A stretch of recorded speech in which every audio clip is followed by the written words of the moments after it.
Warning: the radio broadcast you are about to hear was made by men and for men. It may at times seem a little rough around the edges, brash, and certainly not canonically approved by papal authority. But its content may indeed challenge you to become the man, father, husband God has called you to be. Listener discretion is advised.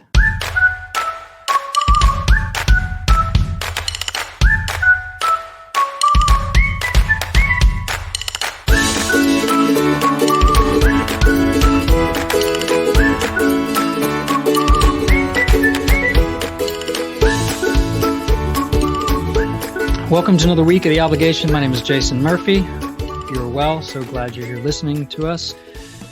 I have a special treat for you today, sitting down with two of the founders of the Charlotte Latin Mass community, Chris Lauer and Mike FitzGerald.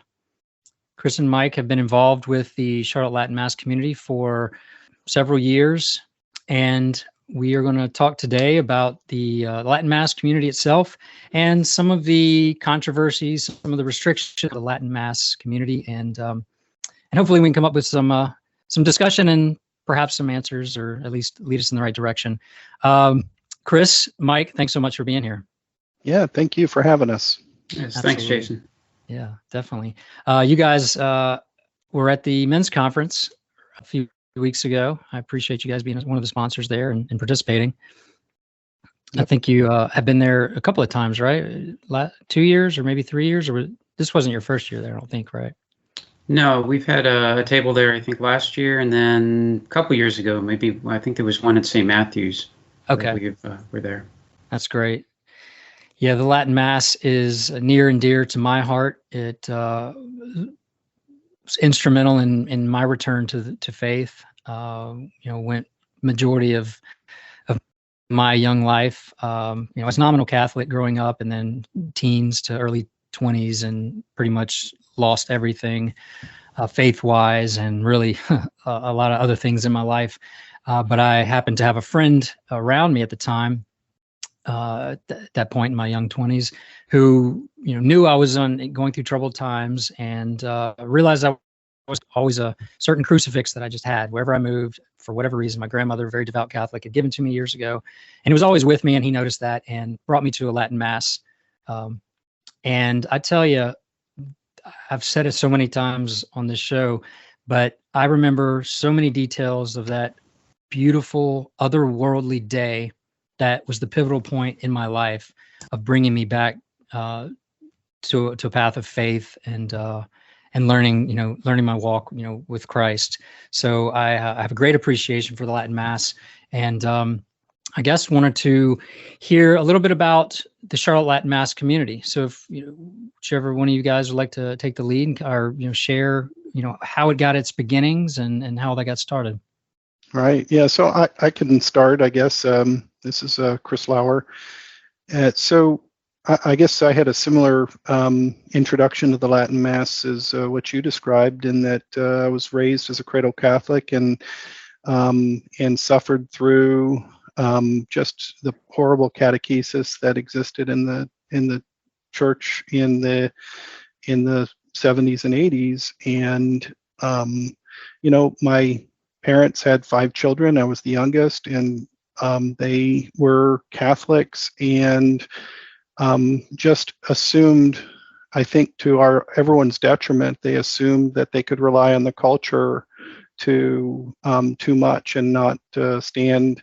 They trusted the church to stand in the gap between the culture and their kids, and and placed too much trust on that. And that was the trust that their parents placed on that culture. And unfortunately, in the 70s and the 80s, the culture just took over and was too much and that brought us to an evaluation of what the church's role is to stand in that gap, and how too many compromises were made between the church and culture and the society, and has ravaged families. And we look at, I have two of my own brothers. There's 5 boys, and 2 of them are now in the ground.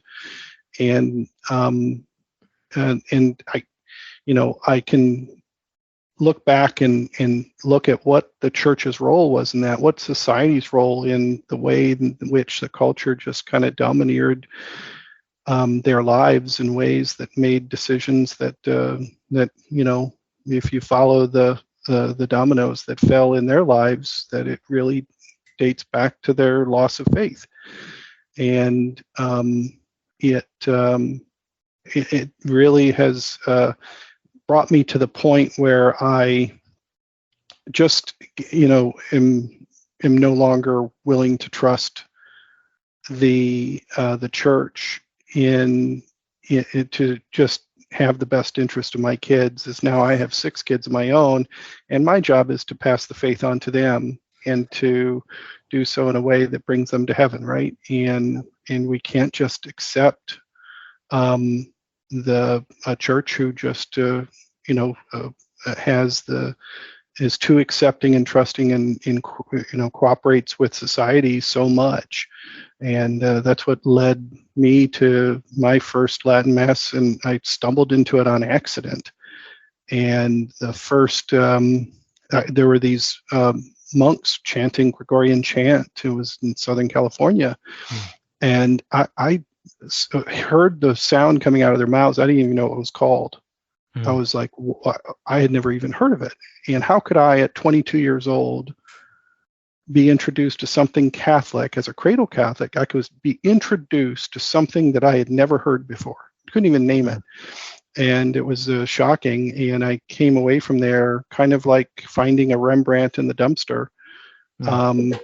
Of like, I was mad. It was like, why am I just learning about this? And that led to a again, chain of events that occurred in my life at the time, and it answered a lot of questions I had as I started to seek it out closer to home where I was. And I remember finding a FSSP at the time had a parish in Sacramento, and I went in there, and there was a low mass going on, and a friend had invited me to it. And they had wood kneelers. I never forget it. And these wood kneelers, and during the low mass, you kneel a lot, right? There's a lot of kneeling in there. And I knelt for an hour on these wood kneelers, and I came away from there like with my knee. I had to learn to walk again. And I couldn't wait to go back. And that was the shocking part, is like, why am my knees hurt that bad, and yet I still want to come back to it. And it was just a transformative moment in my life, similar to what you talked about. And we hear that similar stories from, there's so many people who have converted from nothing, into the Catholic Church through the Latin Mass. Absolutely. Just while you were talking, I was just thinking, all these substantial changes in life. When I was speaking with Charles Ferrani a week or so ago, he mentioned that there were certain members who were of the occult that, because of the solemnity, the beauty, the reverence that they witnessed in stumbling upon the Latin Mass, changed their lives and became, upstanding, Catholics and converted. Whereas if they would have, walked in to your average Novus Ordo, they likely would not have changed things and would have gone right back to there. And that's the same for me. Like, I grew up with it. There was nothing extraordinary about it. It was just, it just was unattractive. But that one Sunday, I went every single Sunday afterwards. And that's coming from a man your same age, I think probably 22, with very little exposure to any faith for several years, and it changed my life. Mike, how about you? How did your exposure to the Latin Mass? My exposure first came from attending a Catholic conference in Washington, D.C., and I was involved with pro-life work, and I guess some friends invited me up there for it, and there was a solemn high mass. And I sort of grew up in the 1980s, sort of like Chris and you, Jason, about, these masses that were, not extraordinary. And I was just blown away. There was silence, there was reverence, sacredness, Gregorian chant, which was really the first time I had heard that. And that just, like I said, it blew me away.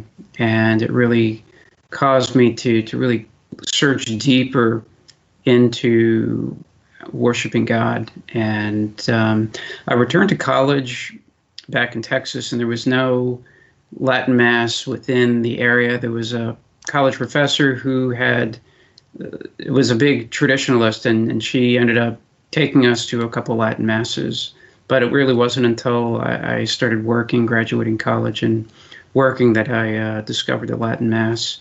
And then there was a point in my life, I was working in Washington, D.C., but then I moved back to Texas, and I was living in the Dallas area, and I happened to discover the Latin Mass parish in Dallas, the Fraternity of St. Peter Parish, called Mater Dei. And it was really at a providential time where they were founded in, well, at least the fraternity came into Dallas in 1991. Okay. And, but once they sort of got in, the diocese sort of threw away the keys and sort of said, you guys are just in this Carmelite chapel for essentially 17 years. And I came at it I guess a year before Summorum Pontificum. And that's where all of a sudden things started changing.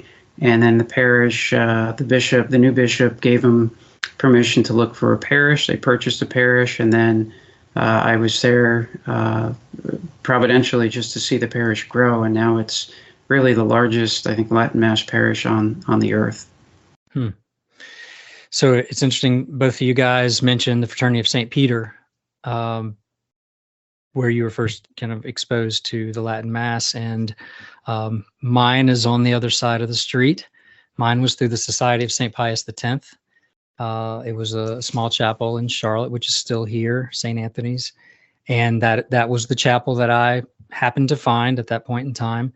And through that swift change in my life, went through the whole vocational discernment process, looked at several different options, from brothers novitiate to Benedictine monks, and finally deciding, I wanted to seek out a priestly vocation.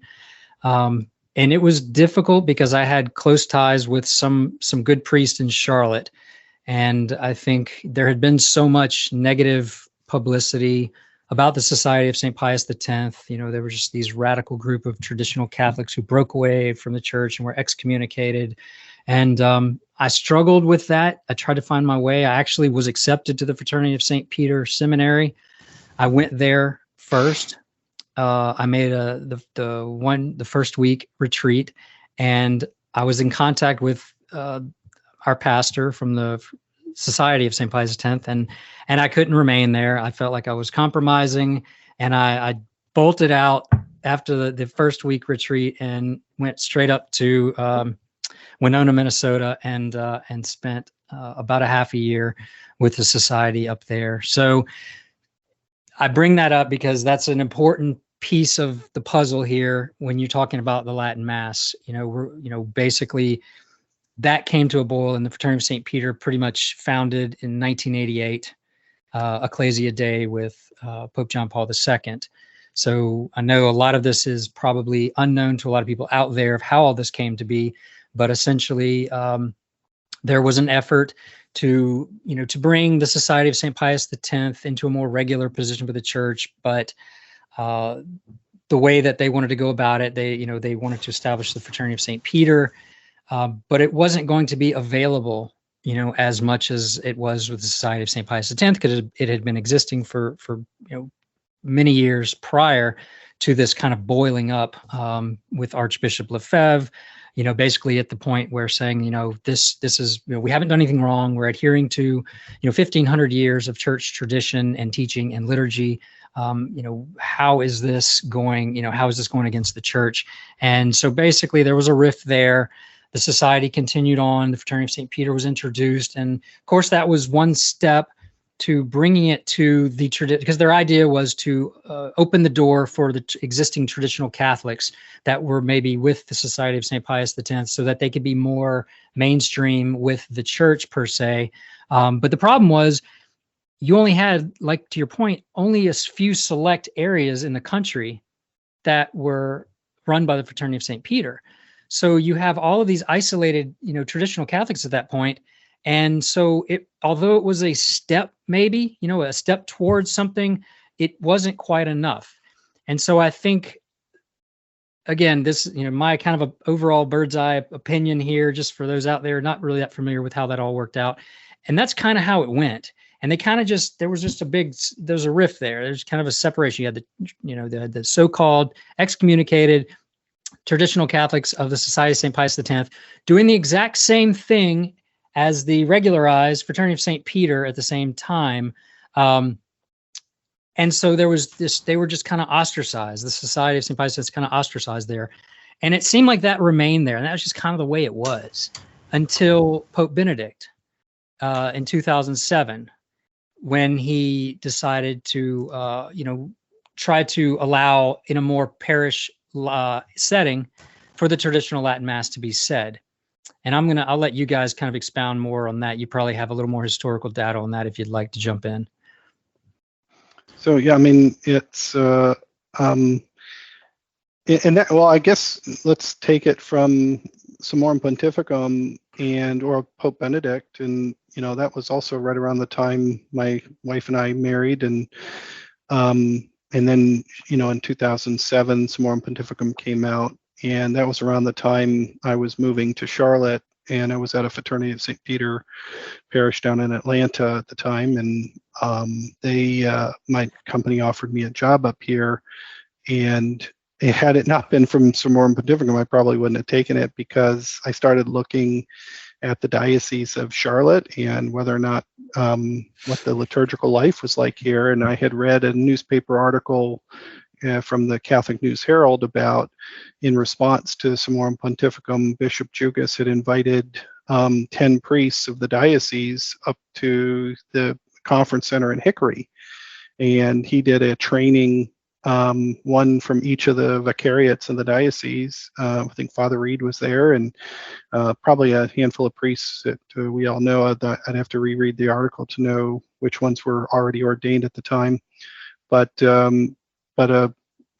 a group of men, priests that went there, and the Fraternity of St. Peter actually sent a priest, Father Ferguson, if I'm not mistaken, although somebody could correct me, and they did a training. I don't know if it was a weekend or week long or something like that, but they trained these priests from each of the vicariates of the diocese, and that was very heartwarming to me that the bishop cared about this as much as he did, and led to my moving here. Actually, that it was a good enough opportunity, and that was when I first was coming here. Father Reed, prior to me coming here, had just launched a once a week Wednesday night Latin Mass at St. Anne's, and once a month Saturday night Mass, which would count towards your Sunday obligation.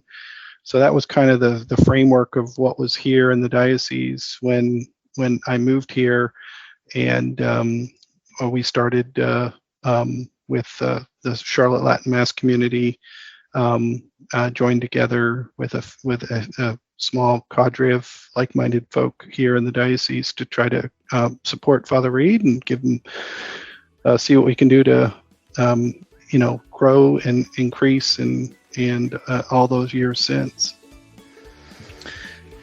You're listening to The Obligation, sitting down with Chris Lauer, Mike FitzGerald of the Charlotte Latin Mass community, and we'll be right back.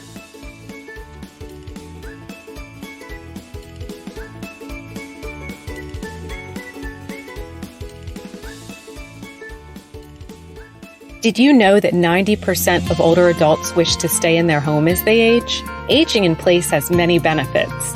It tends to improve quality of life, which in return improves physical health.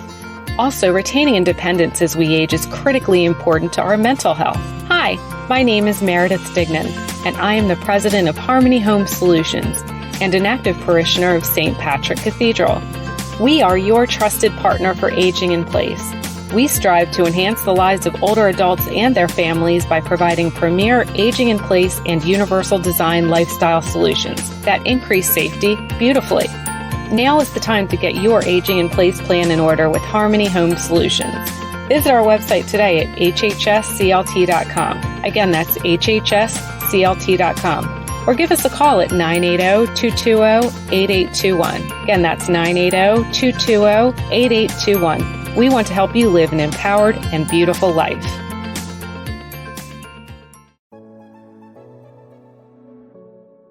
"2022 is bringing many new and exciting changes to our Carolina Catholic Apostolate, built to communicate how to better learn, love, and live our Catholic faith. We begin with our name change to Carolina Catholic Media.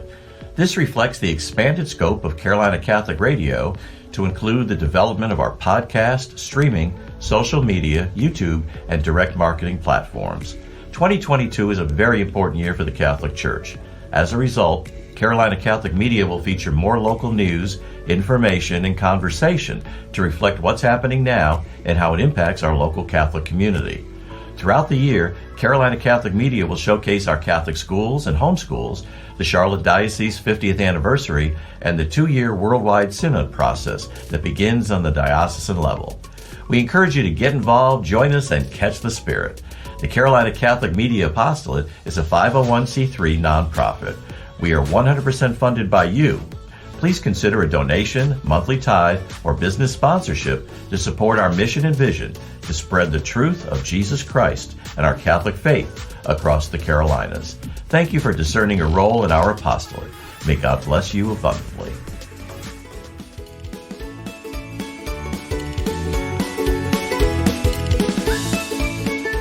And we're back again, sitting down with Mike FitzGerald and Chris Lauer of the Charlotte Latin Mass community, going through kind of the historical plot, how the traditional Latin Mass in the Diocese of Charlotte has laid out, going back to 1988, the Ecclesia Dei by Pope John Paul II, and how it kind of began a flourishment, kind of a new growth in the Diocese of Charlotte. From my perspective, I mean, it seems like you started to see more of a parish life take off. You started seeing groups such as Juventutum and Ablaze, which is a girls' kind of altar guild, and Juventutum is a boys' kind of group that get together and talk about the faith and scripture and the liturgy. Sunday night Vespers being introduced, even any of the offices. I mean, I think that's something that just was forgotten and non-existent for so many years in the Catholic community. I don't think that was something that was ever even known about or paid attention to. Whereas traditionally, that was something that, we talk about the Baptists, how they go to church on Sunday and then they come back on Wednesday, and they have their Bible studies and they're all always involved. Well, you know what? That's not just the Baptists. That's the Catholics. The parish life. I mean, that was the center of our lives, prior to Vatican II, and kind of the displacement of the liturgy and the Mass. And so with that return and openness to the Latin Mass and the establishment of it in the Diocese of Charlotte and elsewhere, of course, you see this reinvigoration, and this new life beginning to form. And I think we've talked about the Society of St. Pius X, and I think as it was more available, you started to see more people coming from that. I don't want to classify them as fringe, but in the perspective of the church, they can be looked at as kind of a fringe organization. And and I think this was kind of a thanks be to God, Pope Benedict allowed this. And I mean, that along with the literal translation of the missal back from the Latin, the actual Latin, instead of kind of this mixed bag that we had for so many years, it just felt like there was a new wind a blowing through the church. What do you guys? Yeah, I'm sure you felt the same way, right? I mean, you picked up on some of those. Yeah, and I did, and as I was saying, if the timing were different, it would have maybe made me think twice about taking a job where my company moved us up here. But it was definite. I want to distinguish the mission that I felt called to coming here and starting the Latin Mass community is I knew there was this Society of St. Pius X group here, and I love that they're here. And I know that some people like to disparage one group or another, and I've always shied away and never disparaged that group, and I never lose sight of the fact that if it wasn't for the Society of St. Pius X ensuring that the traditional Latin Mass was said every hour of every day from, they carried that, filled that gap from the Second Vatican Council until Summorum Pontificum. Summorum Pontificum wouldn't have been possible. There would have been no reform of the reform. You couldn't have the priests of the Diocese of Charlotte or anywhere else who grew up with trying to reclaim that tradition of the church. They couldn't. You can't just take and rebuild Humpty Dumpty, and I hate to use a crude metaphor for the Mass, but it has to be continued every day. And the fact that they carried that tradition through such a dark time in our lives, our world's history, was invaluable. And I think we owe a debt of gratitude to not just Archbishop Lefebvre, but to the faithful who went through the suffering of the 70s. And I have a friend who is about my age, and he was he was confirmed as an infant back then when he was part of a traditionalist community. They thought the world was coming to an end. This is it. When you have the church just turning about face and attacking the faith, it is it was just more. It really sent the faithful into a sense of terror that where they just thought this is the end of the world. And we're going to confirm our babies, and through the emergencies availed to us through canon law. And I don't blame them. That's not on them. That's on the church. The church owns that, and they're the ones who did it. And so they're a great group of people, and I know a lot of the folks over there. And there's some people that go back and forth, and that's great. Yeah. To that point of, with Archbishop Marcel Lefebvre and the society and their preservation and promulgation, promotion of the faith of the traditional Latin Mass, the Mass of Saints, the Mass of Martyrs. I would not be sitting here doing this right now if it wasn't for the Society of St. Pius X. And I wouldn't be involved with the men's conference. I wouldn't be I'm on the diocesan school board as well in Charlotte, and I wouldn't be there. So, I feel like, I'm not, I definitely am not trying to toot my own horn, but I feel like I'm a contributing member to the Catholic community as much as I can, please God. But to anyone out there, by a tree's fruits, you'll know them. And you can look at the fruits of the Society of St. Pius X. And you can look at what it has done, and you can look at the devotion to our Lord and to the Mass and the liturgy and just all across the board. And it's just real tough to find issue with that. Whereas if you go to a typical Novus Ordo parish, it's quite easy, or a Catholic school, it's quite easy to find problems and issues that are against traditional Catholic thinking. That are allowed, or that are pushed. And I'm just not saying that they're trying to warp our children or warp us as Catholics, but there's just a breakdown. There's a breakdown there. It's a clear breakdown. You can look since the 60s at the number of churches that have closed shop. You can look at the priests who've left their vocations, the nuns who've all but dissolved. I call it the sledgehammer era, where they were literally taking sledgehammers to altar rails and Virgin Mary statues and altars, and that was what these people lived through. And and they didn't just take sledgehammers to these concrete things, but to the faith. They took it. Absolutely. Right. There was I'm sorry. You were going to continue? No. Go ahead. So it was. I think I want to say it was around Summorum Pontificum time, but there was I've looked for it and I can't find it, the reference, but I think it was that Swiss theologian Hans Kuhn, who has said he was commenting at the time of Summorum Pontificum about the Latin Mass, and he said how he didn't mind the Latin Mass in and of itself, but the Latin Mass was the locomotive that carried with it all those train cars, and those train cars are all those dogmas and doctrines we don't like to talk about anymore. Yeah. And it was like, bingo, that was exactly it. And that he was dead on right in that those train cars are the faith. That is the faith. That's not negotiable. Those are not something we can just stop talking about. And the Latin Mass is valuable for that. It's not the vestments or the incense or the music, and those are wonderful and they give glory to God. Sure. But it's the faith, it's the beliefs and the traditions, those train cars that this liberal Swiss theologian wanted to discard.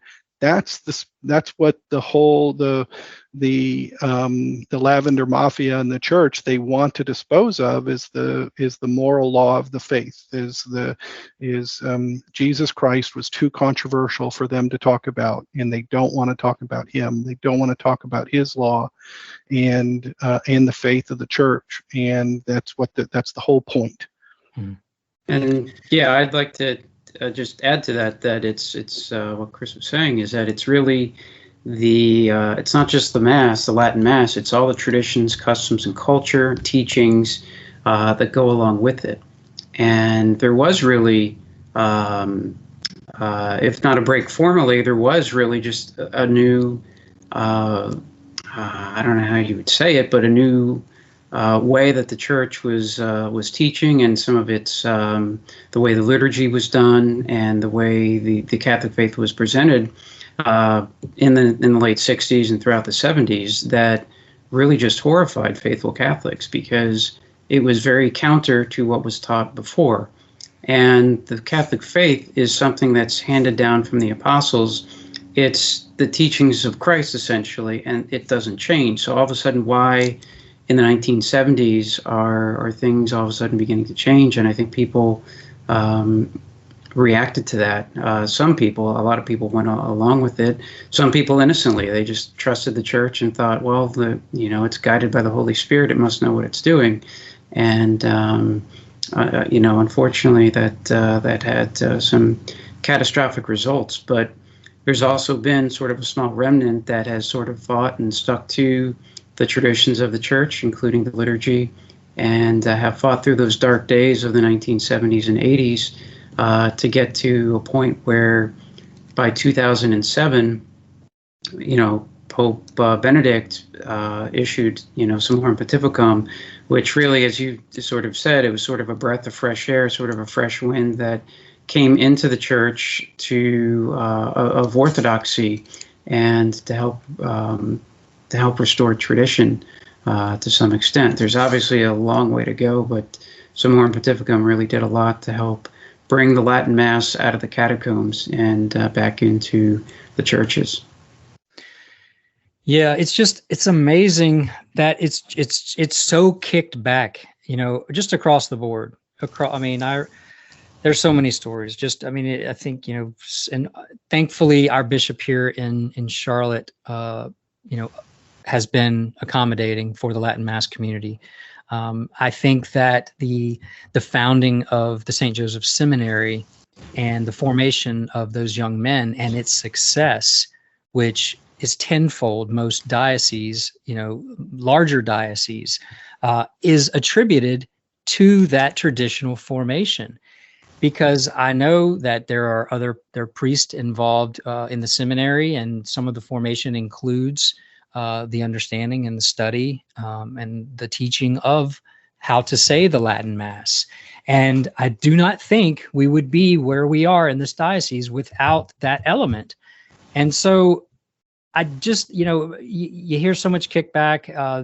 No one wants to hear about Latin. They think it's dead. No one wants to hear, if you have to go to Mass more than 60 minutes, well, that's excessive. And just take a look at, the parish life prior to that. Let's, go back to the early 2000s, go back to the 90s, go back to the 80s, and then you don't even have to go to make a statement to the 70s and 60s and look at the catastrophes that were going on during liturgies. but that is one of the strongholds here in the diocese. And so I guess that brings us to the point of, we've talked about a lot of the great things and the reinvigoration of the church and the parish life, due to some of these steps that we're moving in a direction towards acceptance and kind of coexistence with the Latin Mass. But it's kicked back, and all you ever hear back, if you get into a conversation with perhaps a mainstream priest or parishioner or a Catholic, it's always, they go right to Vatican II, and they don't ever go beyond Vatican II. Mm-hmm. And that's a big confusing point for me, because it's like everything happened, every other council and everything that happened prior to Vatican II that's just not the way we do things. Of course, so I'm confused on that point. So go ahead, Chris. I was going to say, it's like the Traditionis Custodes. I'm not a Latinist, so people assume I know more about Latin as a language or liturgy than I do. So I slaughter the Latin language. My kids know more than I do. Yeah. But the Motu Proprio came out in July last year from Pope Francis. It made, it was received with a lot of shock and horror around the traditional world, and I share in some of that. But there's also some, I think, in more sober interpretations, there's some areas that I appreciate, and there's like areas where he calls for, these are things that we've asked for, we petition the bishop for, is to not have to have a church of our own, and to have a chapel of our own, to have a chaplain of our own, to have full parish life with all the sacraments, and to have all of that in a place where that was actually part of Traditionis Custodes, and it put some restrictions, like you couldn't call it a parish. Well, canon law has a half a dozen other carve-outs for non-parish parochial sacred spaces, but you can have private chapels and oratories, and you name it. There's other ways to accomplish the same thing, and quasi parishes, and you name it. But they talks about the organization, the communities, like the Latin Mass community, have to honor. I should read it exactly, but to get the quote, but it's something to the effect of recognize the legitimacy of the liturgical reform and of the magisterium of the Vicar of Christ, or something like that. And it refers to the popes in the plural. And so first off, when it mentions the liturgical reform, the term reform is, as we know it in our generation, is completely backwards to what the word reform has always meant. To reform is to bring structure and formation back to its roots. Absolutely. Is to bring it back to tradition. Yeah. So yes, we do have complete, we believe in the legitimacy of the liturgical reform, maybe not this smoke that's entered this version of reform that the liberal reform that we see, that's not but anyway, the point is that liturgical, we're talking about a redevelopment versus a reform. Yeah. Right. If you're talking about throwing away those train cars, and nope, I'm not on board with that at all. Right. Yeah. But and the popes, and when we're talking about in union with the popes, we have to be in union with all the popes and with all the councils, and to use the most clear voice of the church, and the most and when you do that, there's none of this guitar masses could ever survive such a scrutiny. The clown masses, and the altar girls, and you name it, just all the liturgical abuses that we see. There's some bright spots in that Motu Proprio that we would actually welcome some of them in the Diocese of Charlotte. Right. And Jason, one thing, if I could jump in, is that I think when people have debates about the liturgy and the Latin Mass versus Novus Ordo, a lot of times they don't realize, they just think that it was just the Mass that was changed and after Vatican II, but it was really everything, because the Latin Mass, the traditional Latin Mass, is essentially its own rite, and it contains its own liturgical books, its own missal, divine office, the Roman ritual, has its own liturgical calendar. The sacraments are unique in the traditional Latin Mass. We have the extreme unction, holy orders, which included minor and major orders, which were, I think, abolished in the early 70s.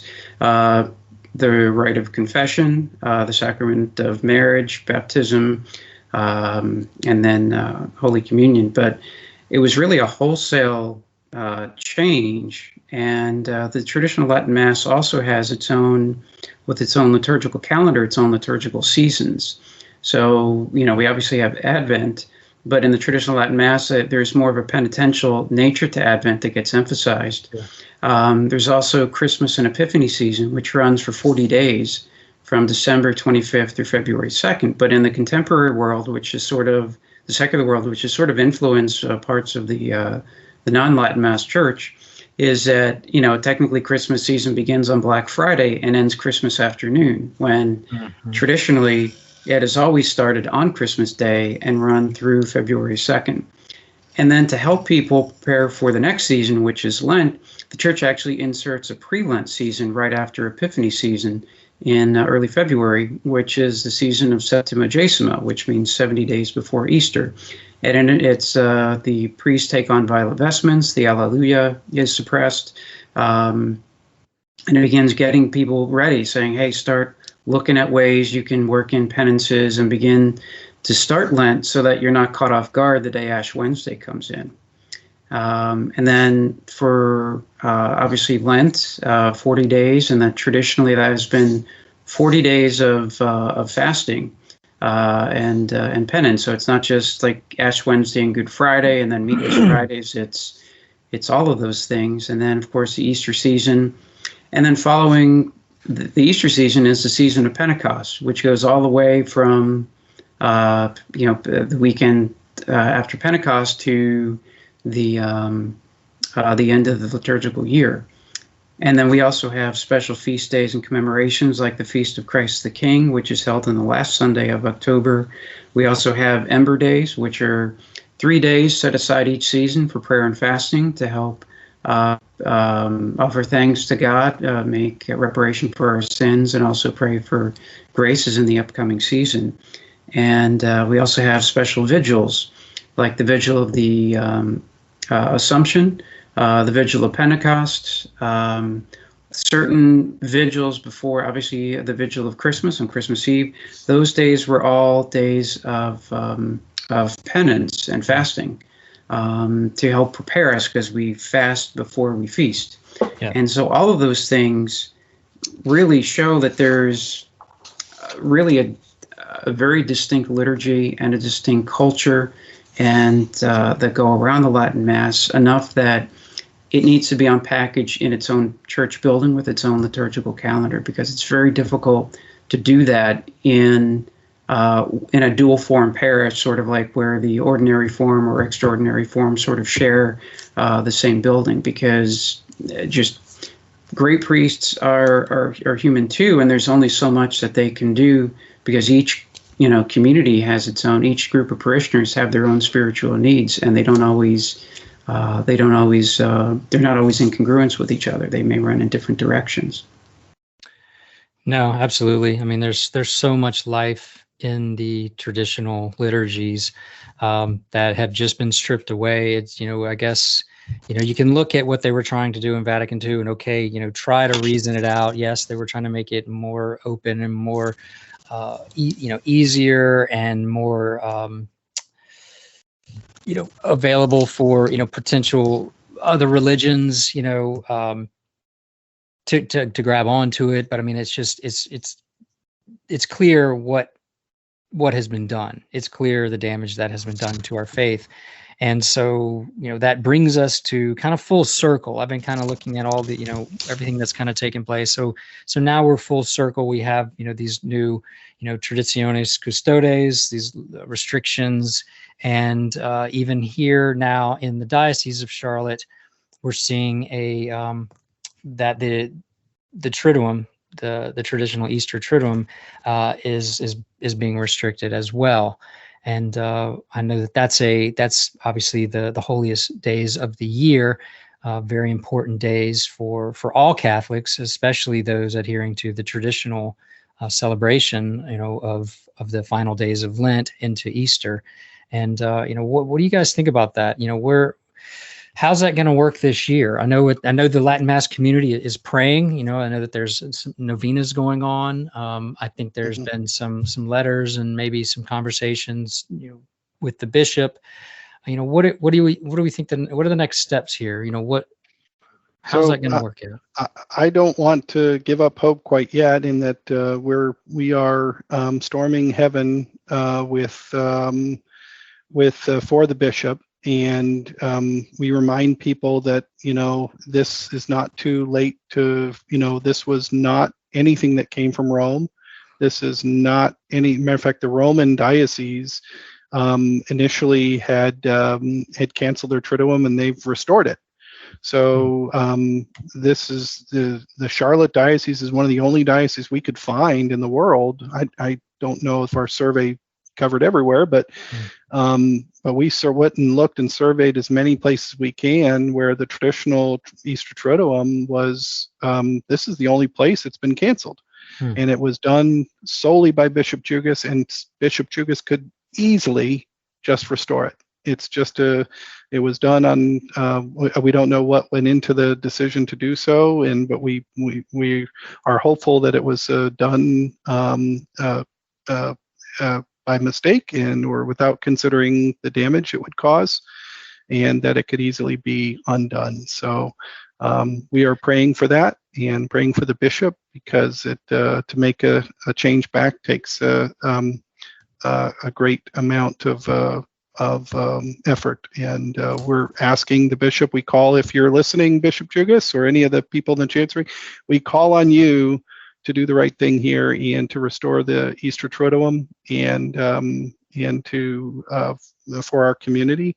It's been celebrated for 6 years or 7 years. This will be 7th year maybe. So this is a long-standing element to it's the highest day of the liturgical year, and this event culminating with the Easter Vigil Mass, and we had multiple people who are going to enter the church.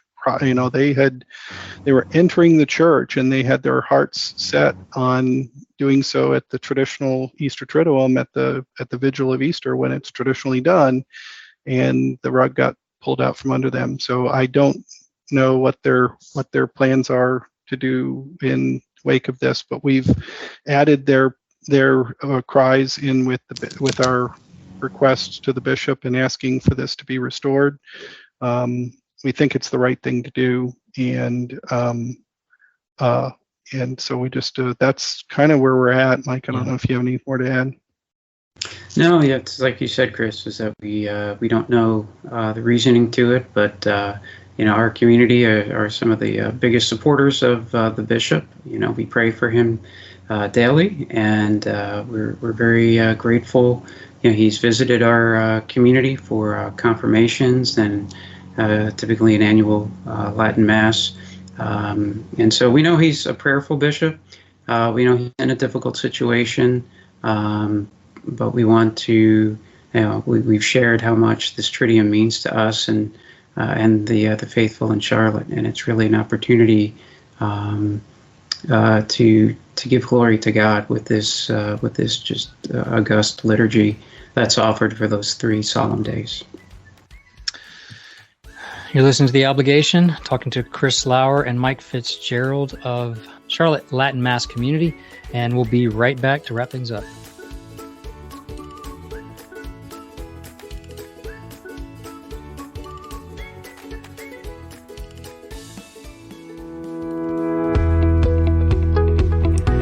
This is Jason Murphy for the Catholic Men's Conference of the Carolinas and the Obligation Radio Show here on the Carolina Catholic Media Network.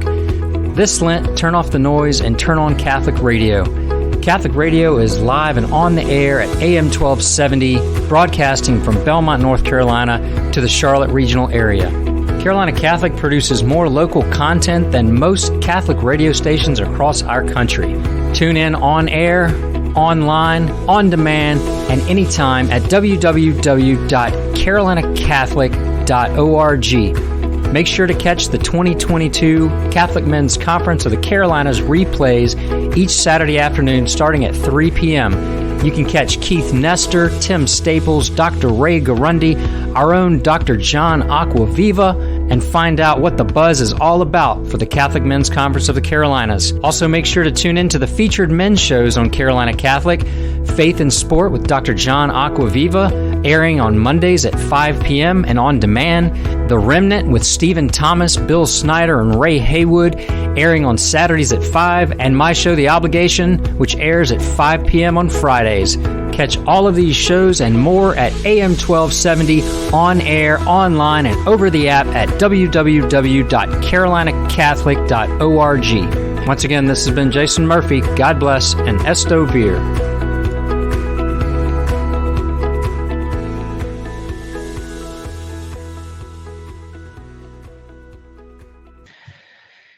And we're back again talking with Chris Lauer and Mike FitzGerald of the Charlotte Latin Mass community. We were, just wrapping up talking about the Holy Triduum, traditional Triduum that has been canceled in the Diocese of Charlotte, and we're praying for our leaders, for our bishop, our Holy Father, of course, to consider the appeals of the Latin Mass community. This important days, and kind of coming out of the blue. I don't think anyone's quite prepared for that. But we'll continue praying. I know you guys have a novena going on. Is that goes up through a few more weeks through the Sundays of Lent? Right. We have two things going on. We have one, the inviting everyone to come to the Latin Mass on Sundays. So in Charlotte, that would be at the St. Anne's at 12:30 p.m. And Mike, can I jump in on that one point about this? Yeah. The people coming to the masses. At St. Anne's, I can't speak for St. Thomas or some of the other parishes around the diocese, but at St. Anne's, the Latin Mass is consistently the highest attended Mass at the parish, right? So, wow. I mean, the people that are there are new faces for the most part, and this is all in wake of St. Thomas Aquinas just down the road, 20 minutes down the road. They launched their own Sunday Latin Mass at the prediction of many, which that the Latin Mass community at St. Anne would be cut in half and divided. And that didn't happen, as we saw that grace, this is not a zero-sum game, and grace multiplies, it doesn't divide.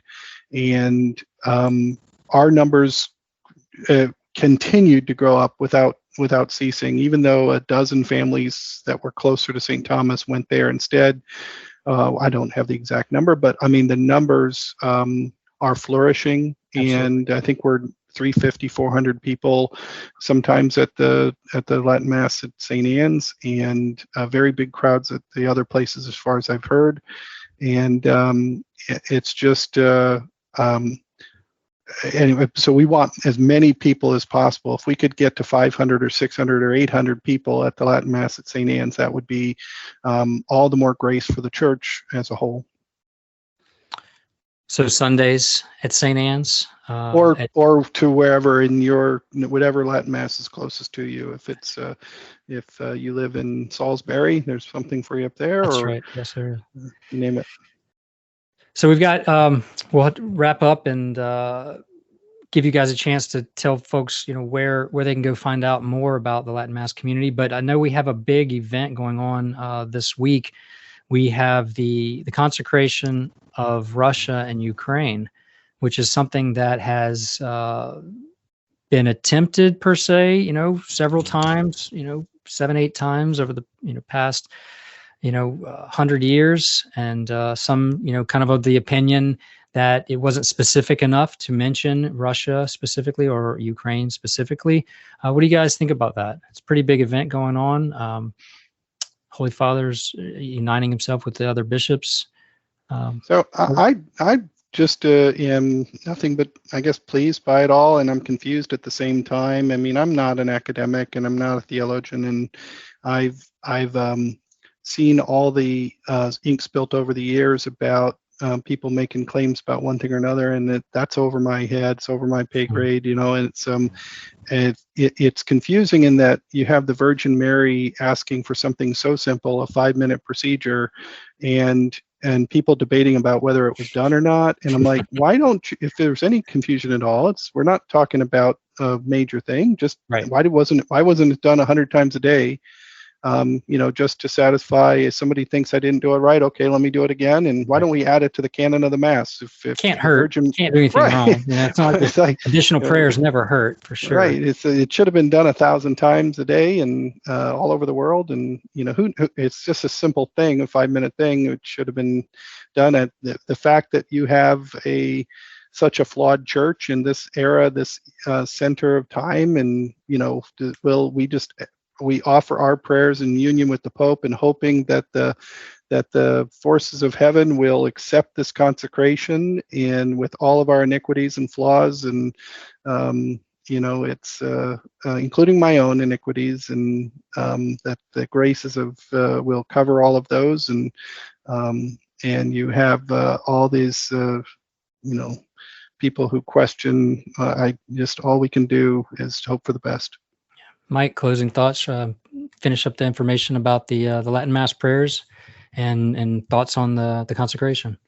Sure. Well, I think just I don't have too much to add from what Chris said about the consecration, and that this is really in the hours leading up to the consecration. This is a time where the laity can pray and fast and offer penance, and entrust this to Our Lady.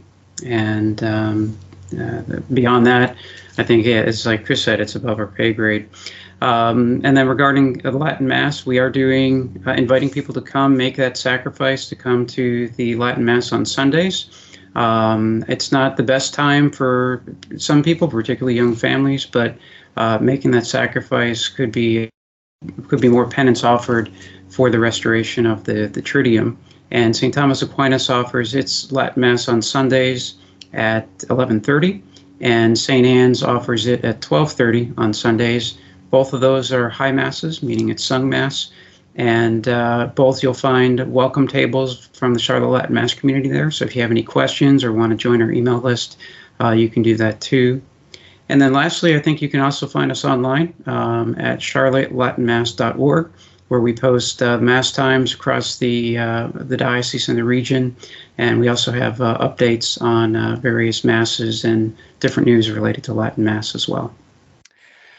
Well, guys, that was great. I appreciate you guys coming on, and I'd love to have you back on, because we talked about a lot of big picture items, but I'd really like maybe spend some time next time talking about some of the more specifics about the liturgies, and kind of educate our listeners on some of the beautiful liturgies out there from the traditional Latin Mass, traditional Latin liturgies that have all been forgotten for the most part by our modern church and most Catholics.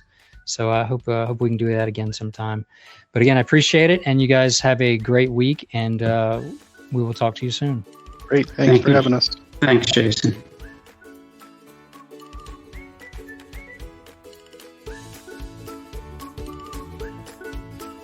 If you enjoyed this program and like to hear more of it, make sure to go online and check us out at www.carolinacatholicradio.org. Click that donate button, and we'd greatly appreciate it. There are also many opportunities to sponsor the show, the radio station, and the Catholic Men's Conference. Join Sensus Fidelium, Harmony Home Solutions, and Wallach Investments, who have pledged their funds to help keep Catholic radio on the air and relevant. Sensus Fidelium is a collection of Catholic homilies, apologetic videos, and other resources to grow in one true faith. They can be found online at www.sensusfidelium.com. Wallach Investment, LLC is a strategic moral investing firm committed to placing their clients' interest ahead of their own. Their mission is to be a force of good in their relationships to make the most of their clients' investment, giving them the time and confidence to pursue their mission. Contact Daniel Wallach at www.wallachinvestments.com for more information. For the Obligation Radio Show, the Catholic Men's Conference of the Carolinas, and the Carolina Media Network, my name is Jason Murphy. God bless and Esto Vida.